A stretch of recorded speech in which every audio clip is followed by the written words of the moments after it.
الحمد لله رب العالمين وبه نستعين على أمور الدنيا والدين أشهد أن لا إله إلا الله وأشهد أن محمدا عبده ورسوله اللهم صل وسلم وبارك على نبينا محمد وعلى آله وأصحابه وأزواجه وذريته ومن تبعهم بإحسان إلى يوم الدين أما بعد.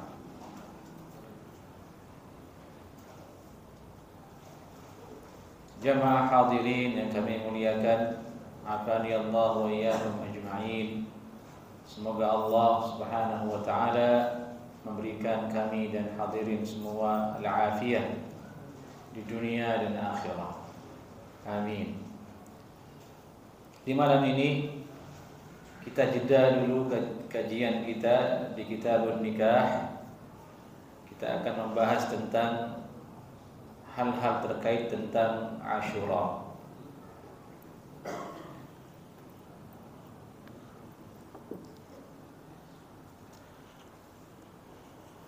Dan sebenarnya bahasan ini telah kita bahas dulu dalam kitab Sunan At-Tirmidzi ketika Kitab Shaum, dan kita telah selesai membahas kitab itu. Namun tidak ada salahnya kita ulangi kembali tema tersebut, mengingat sekarang kita berada di malam tanggal 10 Al-Muharram.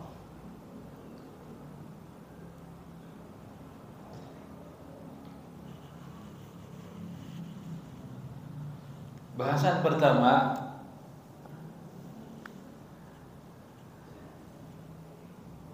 ialah bahasan tentang asal usul dianjurkannya puasa Asyura ini. Kita ketahui hadisnya sangat ma'ruf, yaitu Nabi SAW dari Abu Qatadah, beliau bersabda SAW, "Siyamu yaumi Asyura inni ahtasibu 'ala Allah an yukaffira as-sanata allati qablaha." Puasa hari Asyura aku hitung Allah Subhanahu wa taala akan menggugurkan dosa setahun sebelumnya. Hadis ini dikeluarkan oleh Imam At-Tirmidzi, juga dikeluarkan oleh Imam Muslim dengan sanad yang berbeda. Yang intinya hadisnya sahih, tidak ada lagi pertentangan di dalamnya. Hadis ini dengan jelas menunjukkan tentang Asyura. Asyura menurut jumhur ulama ialah tanggal 10 bulan Al-Muharram. Namun di situ ada qaul, ada pendapat dari Abdullah bin Abbas radhiyallahu taala anhuma, justru beliau mengatakan Asyura itu ialah tanggal 9. Dan ini disebutkan oleh Imam At-Tirmidzi dengan sanadnya. Qala haddatsana Hannad wa Abu Quraib qala haddatsana Waqi' an Hajib bin Umar an al-Hakam bin al-A'raj qala intahaitu ila ibn Abbas wa huwa mutawassidun ridaahu fi Zamzam. Kata Al-Hakam bin Al-A'raj, intahaitu ila ibn Abbas, yakni aku menghampiri, mengunjungi Abdullah bin Abbas radhiyallahu taala anhuma, wa huwa mutawassidun ridaahu fi Zamzam. Fi riwayat Muslim inda Zamzam, beliau sedang duduk di area Zamzam. Jadi dulu Zamzam belum ditutup sumurnya ya. Di zaman tersebut berarti masih ada. Sekarang sudah berbeda. Fakultu, dan saya berkata, ini kata Al-Hakam bin Al-A'raj, akhbirni an yaumi Asyura, ayyu yaumin huwa as-sumuhu. Wahai Abdullah bin Abbas, tolong beritahukan kepada saya tentang hari Asyura. Pada hari apakah, pada hari berapakah saya akan puasa? Beliau berkata, Abdullah bin Abbas, "Idza ra'aita hilal al-Muharram fa'dud, thumma asbih min at-tasi' sha'iman." Jika engkau telah melihat hilal bulan Al-Muharram masuk tanggal 1, maka hitunglah. Dan manakala nanti kamu sampai di hari yang ke-9, malam yang ke-9, asbih minat tasi' sha'iman, kamu dalam tanggal siangnya tanggal 9 itu kamu dalam keadaan berpuasa. Qala Al-Hakam bin Al-Araj berkata, "Hakadha kana yasumuhu Muhammadun sallallahu alaihi wasallam?" Qala na'am. Apakah seperti ini Nabi sallallahu alaihi wasallam mempuasakan puasa sunnah Asyura, yaitu pada tanggal 9 Al-Muharram? Apa kata Ibnu Abbas? Nah, iya. Ini hadisnya sahih, disebutkan oleh Imam At-Tirmidzi juga oleh Imam Muslim, sehingga Al-Imam An-Nawawi rahimahullahu taala beliau menjelaskan hadis itu dalam syarah Sahih Muslim, "Hada tasrihun min Ibn Abbas bi annahu madhhabahu anna Asyura huwa al-yawm at-tasi' min al-Muharram." Hadis ini secara jelas dari Abdullah bin Abbas menunjukkan bahwa madhab beliau hari Asyura itu ialah hari tanggal 9 bulan Muharram, bukan tanggal 10.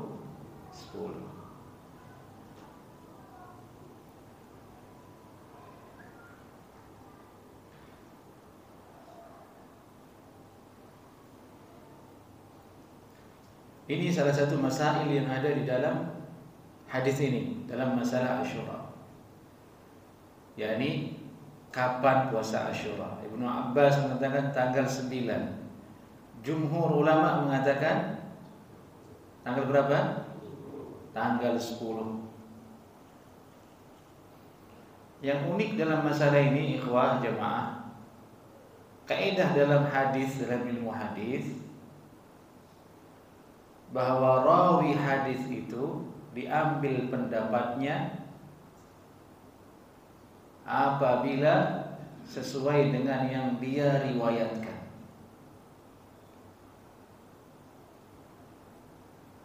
Disebutkan di sini Abdullah bin Abbas dia sendiri yang meriwayatkan keutamaan Asyura. Dia juga yang menyaksikan Nabi sallallahu alaihi wasallam, dan beliau juga yang menafsirkan maksudnya. Maka secara kaidah tidak ada celah untuk menyalahkan pendapat tersebut. Itu ialah pemahaman Abdullah bin Abbas terhadap hadis yang dia riwayatkan, terhadap apa yang dia saksikan dari Nabi sallallahu alaihi wasallam. Tapi kok bisa kemudian jumhur ulama menyelisihinya? Jumhur ulama itu semua sahabat yang lain, 4 mazhab, semua mengatakan tanggal 10.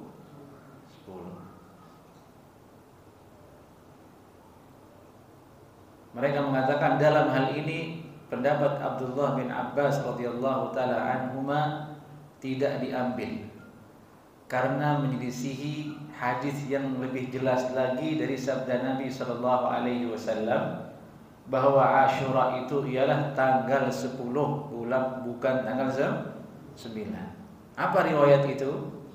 Dalam Sahih Muslim, "La in baqitu la asumanna at-tasi'.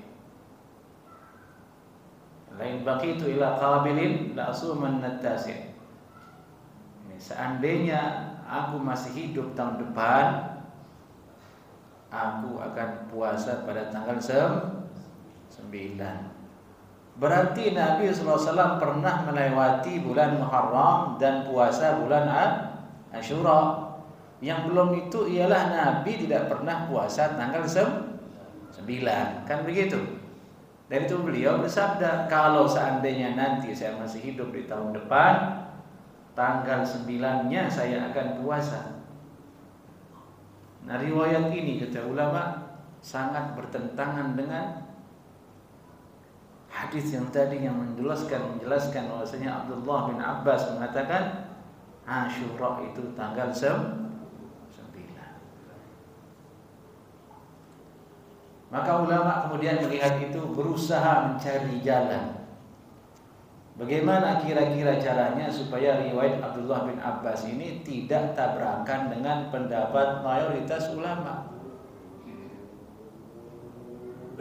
Bagaimana memahami maksudnya yang beliau mengatakan idza asbahta thumma asbihit tasi' sha'iman. Nanti di pagi hari tanggal 9-nya kamu puasa, itulah Asyura. Atau maksudnya ialah malamnya berniat puasa. Begitu malamnya berniat puasa tanggal 10. Kan harinya tanggal 9, malamnya itu puasa, berniat puasa untuk besok tanggal Asyura. Tapi ini usaha ulama untuk mensinkronkan pendapatnya. Agak jauh tapi ya kan. Dari itu Imam Nawawi sendiri mengakui inilah memang pendapat Abdullah bin Abbas radhiyallahu taala anhuma, menetapkan bahwasanya hari Asyura itu tanggal 9. Maka dari itu ada ulama yang mengatakan ihtiyat, berhati-hati. Puasa juga tanggal 9 Al-Muharram. Siapa tahu pendapat Ibnu Abbas itulah yang benar.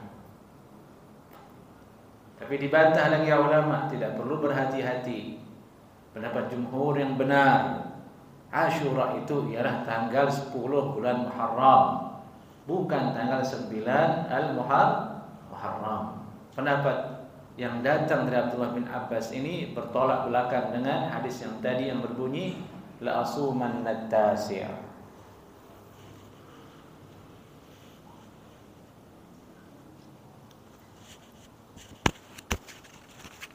Baik. Di Asyura ini jemaah ada dua peristiwa yang penting kita tahu. Pertama, peristiwa yang disebutkan dalam hadis tersebut bahwa Nabi sallallahu alaihi wasallam ketika berangkat ke Madinah, beliau mendapati orang-orang Yahudi sedang berpuasa.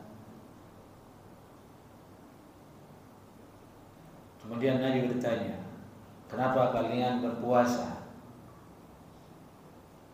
Atas dasar apa kalian berpuasa? Mereka menjawab, hadza yaumun azim. Ini hari besar. Najjallahu Musa min bani Israil min Fir'aun wa junudi.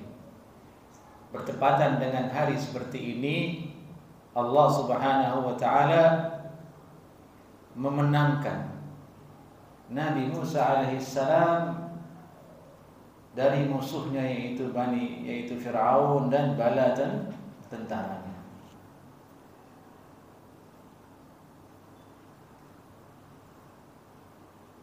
Fasama Musa syukran lillahi azza wa jalla. Nabi Musa ketika menang, ketika tenggelam Fir'aun dengan bala tentaranya, beliau berpuasa, bersyukur kepada Allah Subhanahu wa ta'ala. Ini awalnya. Kemudian kami ikut berpuasa. Itu kata orang-orang Yahudi. Diambil faedah dari hadis ini oleh ulama bahwa puasa Asyura itu asal usulnya adalah Nabi Musa alaihissalam. Dia adalah puasanya umat terdahulu, wabil khususnya Nabi Musa alaihissalam. Inilah peristiwa yang penting di dalam bulan Asyura atau di hari Asyura tersebut.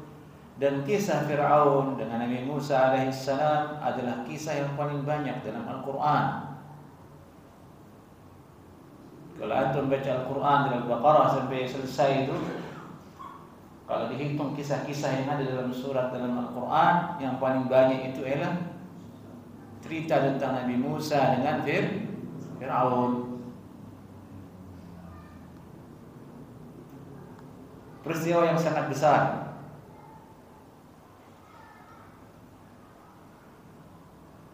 Itu yang menjadi alasan mereka berpuasa. Nabi Musa berpuasa karena syukur kepada Allah Subhanahu wa taala.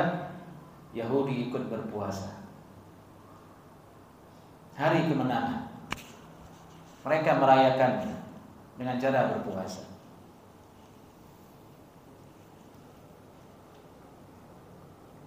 Kemudian Nabi sallallahu alaihi wasallam bersabda, dalam riwayat disebutkan fa'amara bisiyami. Dan Nabi sallallahu alaihi wasallam memerintahkan kita kemudian setelah itu untuk berpuasa di hari Asyura. Sehingga dikatakan oleh ulama, perintah tersebut dulu awalnya hukumnya wajib untuk kaum muslimin.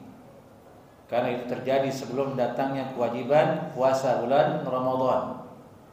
Ketika bulan Ramadan datang, turun perintah untuk puasa Ramadan sebagai rukun daripada Islam.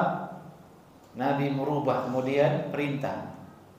Yang mau puasa Asyura silahkan, yang tidak juga silahkan. Tidak ada lagi tekanan. Artinya boleh orang puasa, boleh tidak. Kemudian Nabi SAW bersabda di situ dalam riwayat tersebut, nahnu ahaqqu bi Musa minkum. Kami ini lebih berhak dengan Nabi Musa alaihissalam daripada kalian. Lebih berhak apa maksudnya? Ada dua pendapat. Satu mengatakan kami lebih berhak merayakan kemenangan itu dibandingkan dengan kalian. Kan begitu konteks ceritanya.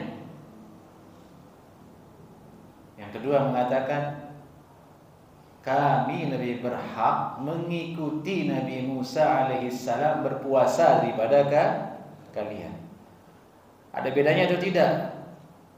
Satu dengan dua. Ada bedanya. Yang pertama dia mengatakan, kalau dia mengatakan kami lebih berhak daripada kalian untuk merayakan kemenangan, maka dia mengatakan boleh melakukan perayaan hari besar dalam Islam. Maulid, Isra Mi'raj, Hijrah, semua dirayain. Dan ada yang berdalil dengan hadis ini dengan mengatakan Nabi bersabda nahnu ahaqqu bi Musa minkum. Karena dia mengartikan kami lebih berhak untuk merayakan hari besar kemenangannya Nabi Musa daripada kalian. Yang kedua, kalau dimaknai dengan kami lebih berhak daripada kalian untuk mengikuti Nabi Musa berpuasa, nah ini lain lagi maknanya kan? Dan itu yang sahih, itu yang benar. Nabi bersabda sallallahu alaihi wasallam, kami ini lebih berhak untuk mengikuti Nabi Musa daripada kalian untuk berpuasa. Kenapa? Karena kami bertauhid. Nabi Musa bertauhid, dakwanya tauhid. Kami dukung dia sebagai seorang nabi dan rasul, kami ikuti. Sementara kalian Yahudi tidak. Dan itu makna yang sahih dari sabda Nabi sallallahu alaihi wasallam yang berbunyi nahnu ahaqqu minkum atau nahnu ahaqqu bi Musa minkum. Kami lebih berhak daripada kalian kepada Nabi Musa alaihi salam. Baik jemaah, artinya berarti peristiwa Asyura ini yang pertama ini mengingatkan, memupuk keimanan kita kepada apa? Iman kepada Nabi dan Rasul.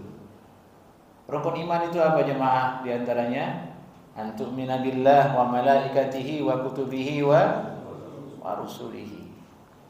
Orang beriman kepada Allah, malaikatnya, wa kutubihi, kitab-kitabnya, wa rusulihi, dan nabi dan rasulnya. Itu harus dipupuk, harus dijaga. Itu keyakinan, i'tiqad dalam hati seorang muslim tidak boleh berubah kalau kita itu beriman dengan nabi-nabi sebelum Nabi Muhammad sallallahu alaihi wasallam. Jadi dengan adanya Asyura itu seolah-olah kita diajak untuk memupuk keimanan kita kembali. Bahwasanya di balik disyariatkannya Asyura itu untuk berpuasa, ada nabi besar di situ, Nabi Musa alaihissalam, yang kita juga mengimaninya.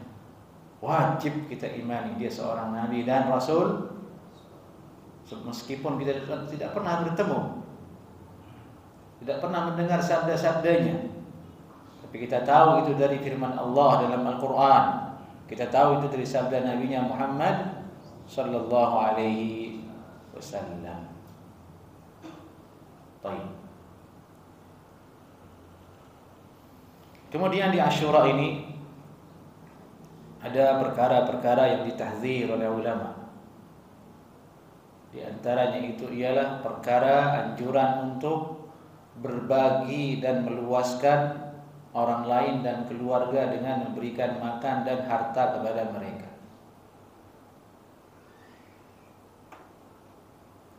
Ada riwayat mengatakan, "Au kama qala man wassa'a ala ahlihi Yawm Ashura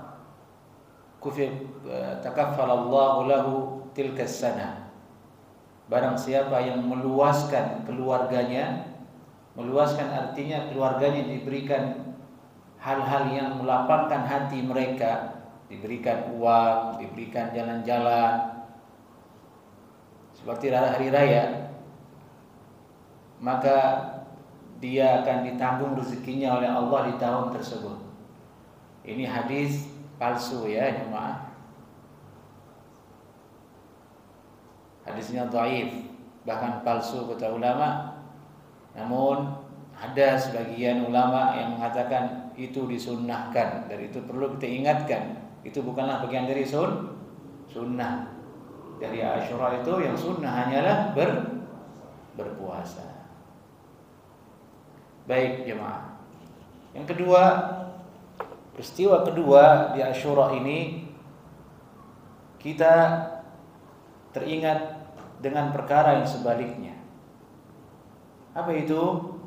Terbunuhnya Husain radhiyallahu taala anhu.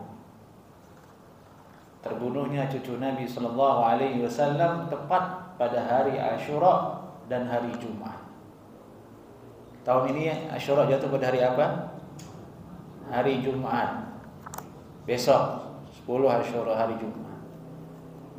Bertepatan dengan hari ini. Dulu ini di zaman salaf, tepatnya pada tahun 60 Hijriah. 60 Hijriah, 1000 tahun yang lalu berarti itu.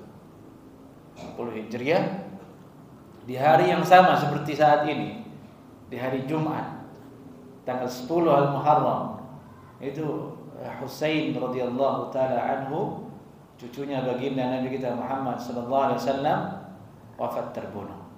Ini kebalikan. Yang tadi adalah kemenangan, yang ini adalah kesedihan. Terbunuhnya Husain radhiyallahu taala anhu. Yang penting kita bahas di sini ialah tentang bagaimana sikap orang-orang terhadap terbunuhnya Husain radhiyallahu taala anhu. Dan ini sudah dijelaskan oleh ulama. Manusia terbagi menjadi 3 kelompok dengan wafatnya Husain, Al-Husain radhiyallahu taala anhu. Yang pertama, at-ta'ifatul ula yarawna anna Al-Husain qutila bihaqqin. Mereka mengira bahwasanya Al-Husain terbunuh di atas kebenaran. Maksudnya di atas kebenaran, dibunuh secara benar, bukan secara kezaliman. matinya itu bukan karena kezaliman, tapi karena kebenaran. Orang yang bunuhnya tidak salah, begitu.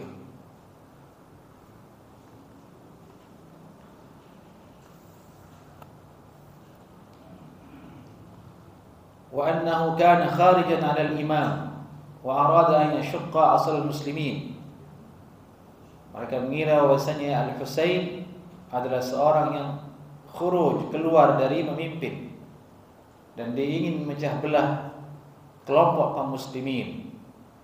Dari itulah dia dibunuh. Karena Nabi sallallahu alaihi wasallam bersabda, "Man ja'akum wa amrukum ala rajulin wahidin yuridu an yufarriqa jama'atakum faqtuluhu kainan man kana." Siapa saja di antara kalian telah berkumpul dan kalian telah baiat kepada seorang pemimpin, dan orang tersebut datang ingin memecah belah kelompok kalian, faqtuluh, bunuhlah orang yang akan ingin memecah belah tersebut, siapapun orangnya. Nah, hadis ini dia letakkan kepada kasusnya Al-Husain radhiyallahu taala anhu.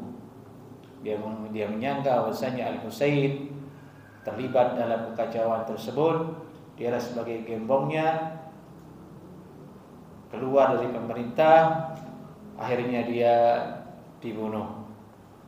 Dan ini pendapat yang jelek. Dan ini pendapat dari An-Nasibah. An-Nasibah atau An-Nawasib. Ada sekte namanya An-Nawasib, itu Nasibah. Itu orang-orang yang tidak suka dengan keluarganya Nabi, tidak suka dengan Ali bin Abi Thalib radhiyallahu taala anhum ajma'in. Perlu kita ketahui ini agar tidak jatuh ke dalam kelompok tercela tersebut, namanya Nawasib, Nasibah. Dia tidak menyukai keluarga Nabi, tidak menyukai Ali bin Abi Thalib radhiyallahu taala anhu. Kelompok kedua, mereka mengatakan Imam Al-Husain harusnya tajibu ta'atuhu, wajib ditaati oleh semua kaum muslimin pada masa tersebut, bukan taat kepada selainnya. Wa kana yajibu an yusallama ilaihi al-amr, seharusnya tampuk kekuasaan diserahkan kepada beliau, bukan kepada Yazid bin Muawiyah. Karena ketika itu yang menjadi khalifah atau menjadi pemimpin Yazid bin Muawiyah. Diangkat anaknya sendiri jadi di pemimpin, karena jadi presiden begitu, diangkat sendiri. Tapi beda presiden dengan zaman dulu kan. Presiden kan pemilu gitu ya, partai. Kalau ini raja itu muluk. Kalau bahasa sekarang monarki istilahnya mereka artikan kan begitu. Ini monarki, satu orang yang memimpin, dia mengangkat, dia memberhentikan. Yazid bin Muawiyah. Seharusnya kepemimpinan ini, tahta ini diberikan kepada Al-Husain, bukan kepada yang lain.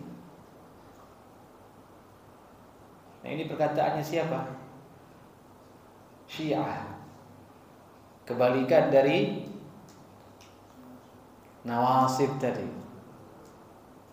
Ngerti kan jemaah? Ada Syiah, ada Nawasib namanya. Kebalikannya ini. Syiah itu mengatakan kita ini Nawasib, tidak mendukung keluarga Nabi. Para sahabat yang dulu membiarkan Al-Husain terbunuh dianggap sama orang Syiah ini Nawasib. Dia mendukung kekhalifahan Yazid bin Muawiyah, kepemimpinan Yazid bin Muawiyah. Harusnya kalian tuh menolong Husain supaya naik tahta, jangan didiamkan, begitu kemauannya orang Syiah.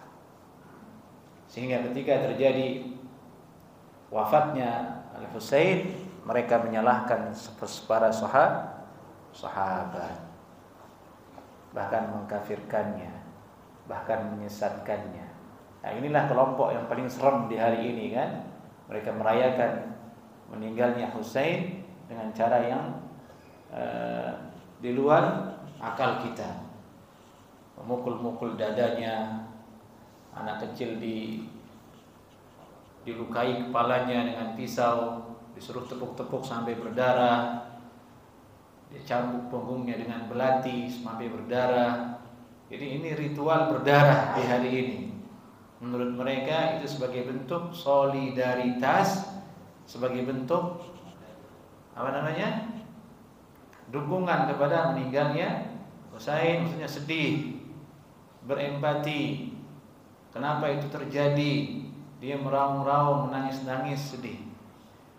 Dan ini ditahdzir oleh ulama, dan ini yang menjadikan orang lari dari Islam. Sekarang kalau kita cari di YouTube, sangat mudah kita temukan ritual tersebut. Apalagi menjelang tanggal 10 Asyura ini, itu adalah hari puncaknya mereka melakukan perkara tersebut. Ahlus Sunnah tidak membenarkannya. Nabi SAW bersabda, bukanlah bagian dari kami orang-orang yang syaqqal juyub, merobek kantongnya, menampar pipinya sendiri karena sedih. Itu tidak dibenarkan Nabi SAW. Al-Husain sendiri radhiyallahu taala anhu mati syahid. Nabi SAW bersabda, Al-Hasan wal Husain sayyida syabab ahli jannah. Hasan dan Husain ini adalah pemimpin para pemuda di dalam surga. Dia sudah masuk surga, cucunya Nabi SAW. Buat apa Anda pukul-pukul kepala? Buat apa Anda pukul-pukul dada sampai berdarah? Itu menyelisihi perintah Nabi SAW. Jadi ini ada dua kelompok terhadap peristiwa meninggalnya Al-Husain, Nawasib dan Syiah. Kita tidak boleh ikut kedua kelompok ini. Kita Ahlus Sunnah. Karena Ahlus Sunnah bagaimana mauqifnya? Ahlus Sunnah mereka berkata, qalu qutila mazluman. Beliau terbunuh karena dizalimi. Namun di satu sisi beliau memang bukan seorang pemimpin ketika itu. Tidak seperti perkataan Syiah yang mengatakan Al-Husain adalah seorang imam, pemilik tahta. Al-Sunnah tidak mengatakan itu. Beliau memang bukan pemilik tahta. Tahta ketika itu sudah jatuh di tangannya Yazid bin Muawiyah. Namun beliau terbunuh karena kezaliman. Dan tidak juga beliau itu seorang khawarij. Itu seorang yang membelot keluar dari kekuasaan pemerintah. Bukan, kata ulama. Dengan dalil dalam kisah sejarahnya, Al-Husain itu sudah memiliki i'tiqad, pilihan untuk kembali ke Syam atau kembali ke Makkah supaya tidak terjadi fitnah. Tapi orang-orang yang ada di Kufah ketika itu, tepatnya di daerah Karbala, sudah terburu nafsu, ingin memang membunuh Al-Husain radhiyallahu taala anhu. Bal qutila mazluman syahida. Beliau terbunuh karena kezaliman dan mati dalam keadaan syahid. Dalilnya apa? Dalilnya adalah hadis yang tadi. Al-Husain, Al-Hasan Al-Husain sayyida syabab ahli jannah. Hasan dan Al-Husain adalah penghulu para pemuda di dalam surga kelak. Baik.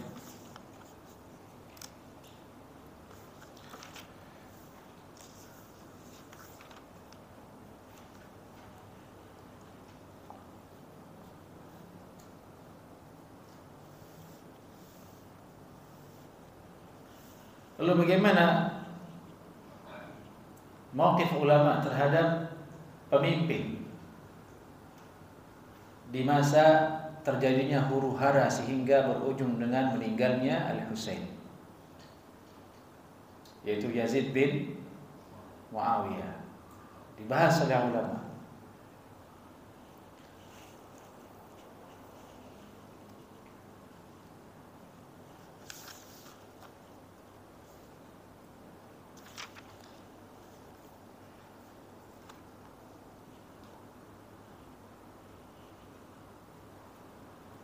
Tapi sebelum itu kita ingin tahu dulu, Al-Husain itu terbunuh jamaah. Kepala beliau terpisah dari badannya. Kepalanya terpisah dari badannya. Jadi itu ulama berbeda pendapat. Kepalanya dibawa kemana? Ada yang mengatakan dikirim ke pemimpin, yaitu Yazid bin Muawiyah ketika itu. Teman itu tidak sahih.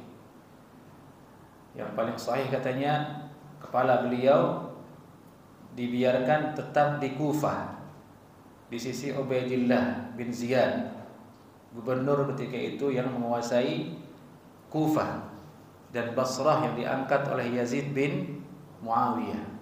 Jadi Yazid bin Muawiyah yang tertinggi diangkat gubernur, ditugaskan di negeri Basrah dan Kufah, namanya Ubaidullah bin Ziyad namanya. Nah, disitulah dibiarkan kepala beliau dan dimakamkan di situ. Wala yu'lamu qabruhu, tidak diketahui kuburnya di mana. Walakinnal masyhur annahu dufina fi Karbala haitsu qutila radhiyallahu taala anhu. Tapi yang paling masyhur, paling populer, makamnya ada di Karbala, dimakamkan di mana beliau meninggal radhiyallahu taala anhu. Nah, seperti itu keadaannya. Lalu bagaimana mauqif orang-orang terhadap pemimpin yang berkuasa ketika itu sehingga terjadi hal yang sangat apa? Mestinya tidak terjadi. Kalau orang biasa terbunuh tetap memang tidak boleh ya. Bagaimana kalau dengan cucunya Nabi, di mana Al-Husain itu dicium sama Nabi, dipeluk sama Nabi. Raihanah itu artinya sesuatu yang tidak bisa terpisah dari Nabi SAW, sangat disayang. Kok bisa Anda membunuhnya?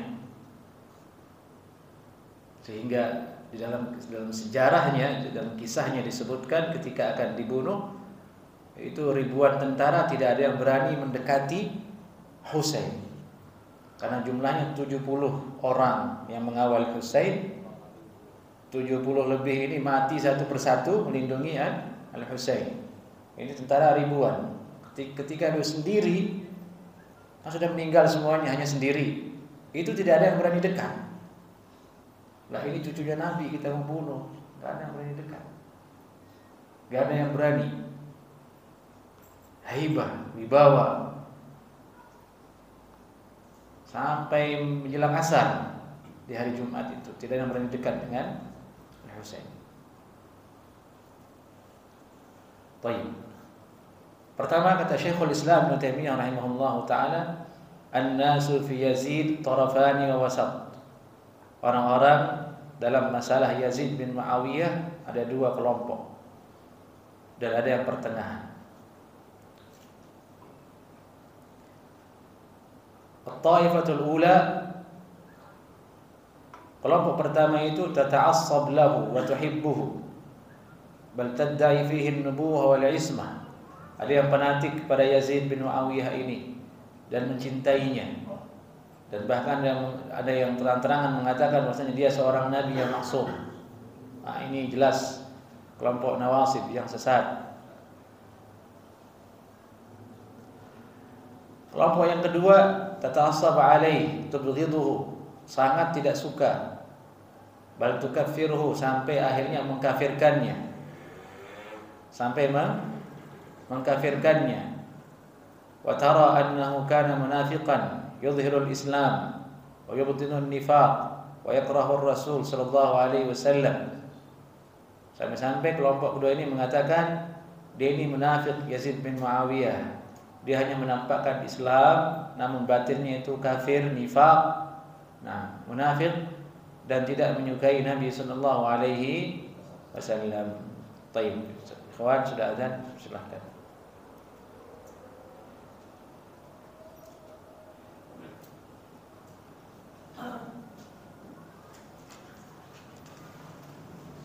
Tentang mauqif yang benar kepada Yazid bin Muawiyah.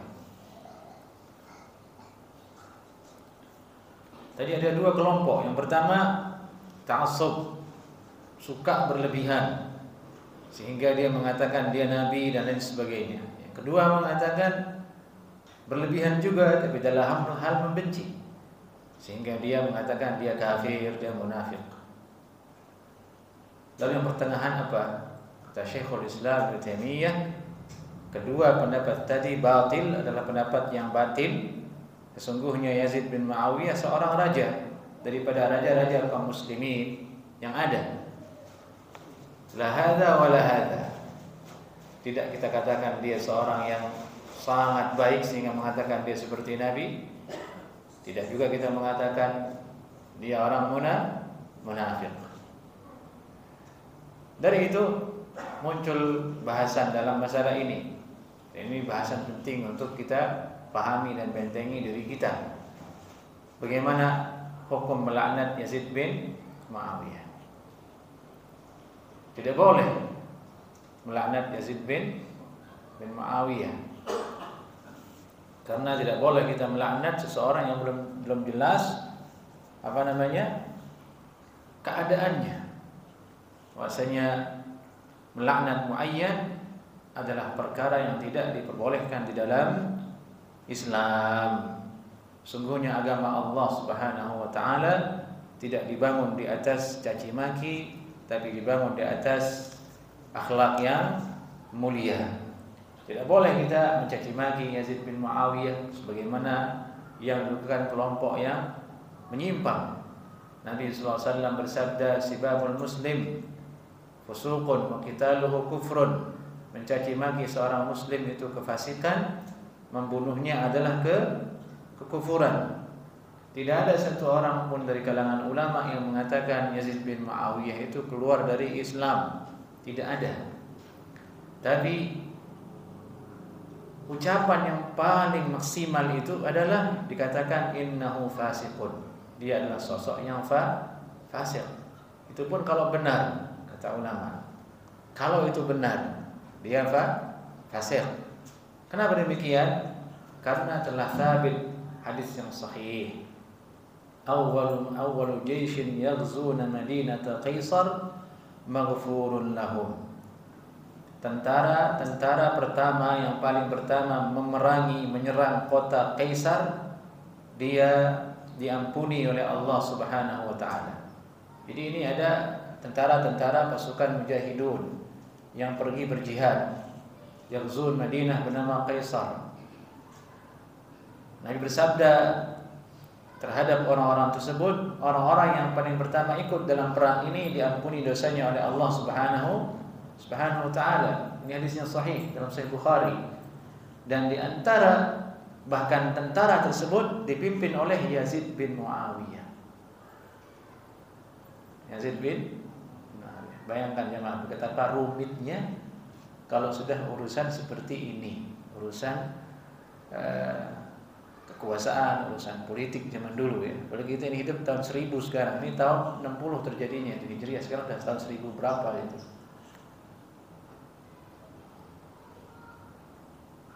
Sebab wafatnya Al-Husain itu terjadi di mana? Di kepemimpinannya Yazid bin Muawiyah. Nah, beginilah Ahlus Sunnah menjelaskannya sehingga menjadi aman. Ingat, Yazid bin Muawiyah itu adalah qiyadah, pemimpin pasukan yang disebut oleh Nabi sallallahu alaihi wasallam maghfurun lahum, diampuni dosanya oleh Allah Subhanahu wa taala. Di antara pasukan yang ikut di zaman itu bersama Yazid bin Muawiyah adalah Ibnu Umar, Ibnu Zubair, Abdullah bin Abbas, Abu Ayyub dan yang lainnya. Dari itu Imam Al-Hafidh Ibnu Katsir Az-Zahabi, Imam Az-Zahabi rahimahullahu taala dalam kitabnya Syiar Alamun Nubala, beliau berkata terkait tentang hukum Yazid bin Muawiyah, la nasubbuhu wa la nuhibbuhu.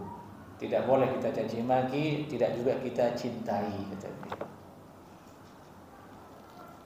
Nah, ini khulasah, ringkas cerita dari salah satu peristiwa yang sangat mengerikan yang pernah terjadi di dalam catatan sejarah umat ini, dan masih sampai sekarang. Fitnah yang dulu tahun 60 Hijriah itu 1445 sekarang masih ada bekas athar-atharnya. Masih ada bekas-bekas atharnya, tidak bisa hilang. Maka kita mengambil pelajaran dari perkara yang seperti itu agar kita berhati-hati dengan urusan yang namanya pemerintah. Ikuti petunjuk Ahlus Sunnah, sing sabar. Nah, jangan cepat terperdaya oleh rayuan orang. Ini dekat pemilu, antum digiring ke sini ke situ, sudah. Fokus Al-Quran saja, baca Quran, hadir pengajian, urusi keluarga kita, baik, berdoa yang terbaik untuk diri kita dan negara. Ini zaman fitnah. Nah, bayangkan itu zaman Nabi, di zaman sahabat itu masih hidup semua itu. Bisa terjadi hal seperti itu. Nah, ini salah satu peristiwa yang ada di hari Asyura ini jemaah, dan subhanallah bertepatan sekali dengan hari Jumat, hari wafatnya Husain radhiyallahu taala.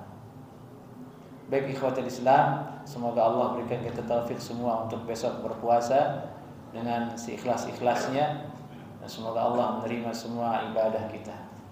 Ada yang ditanyakan jemaah? Nah,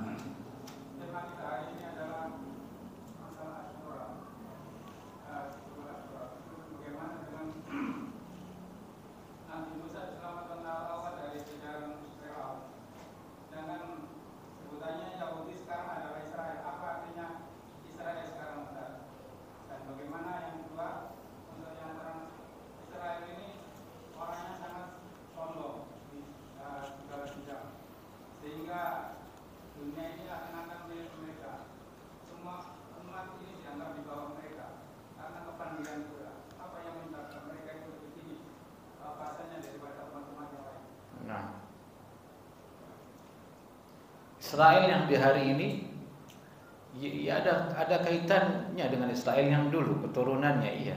Mereka adalah ras Banu Israel. Dulu sebelum Nabi lahir, memang mereka Banu Israel itu diberikan keutamaan oleh Allah di atas semua orang yang ada di atas bumi ini. Itu disebutkan 2 kali dalam surat Al-Baqarah.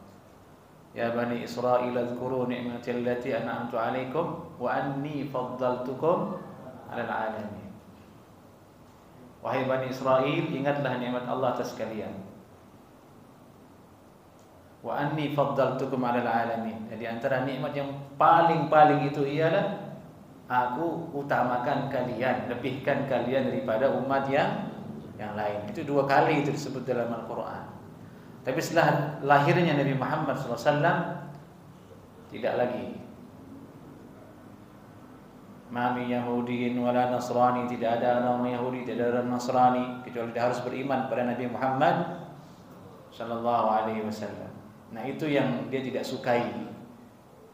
Ini kita turun kasta ini, dia nggak suka dengan Nabi Muhammad dan tidak suka dengan umatnya. Tapi sekarang sudah tidak lagi, memang mereka tercerai-berai. Tidak seperti di zaman Nabi Musa alaihissalam. Tidak. Hanya saja di saat ini memang keadaan kita sebagai umat kurang teguh berpegang pada agama. Terlalu teler dengan dunia. Itu kita harus akui. Dan Nabi sudah menyebutkan itu. Kalian tuh mabuk dengan dunia, tabaya'tum bil 'ainah. Kalian berjual beli dengan 'ainah. Kata ulama di situ maksudnya terlalu condong dengan dunia. Nah, lewat celah itulah orang-orang Israel masuk untuk melemahkan umat ini. Mereka ini senang dengan dunia, mabuk dengan dunia. Ya sudah, bercerai-berai, masing-masing orang mementingkan urusan dunianya, bukan lagi mementingkan agama Allah Subhanahu wa taala. Baik, akan panjang sekali bahasannya itu Bapak, semoga Allah rahmati kita semua dan ampuni dosa-dosa kita semua. Aku qouli hadza, assalamualaikum warahmatullahi wabarakatuh.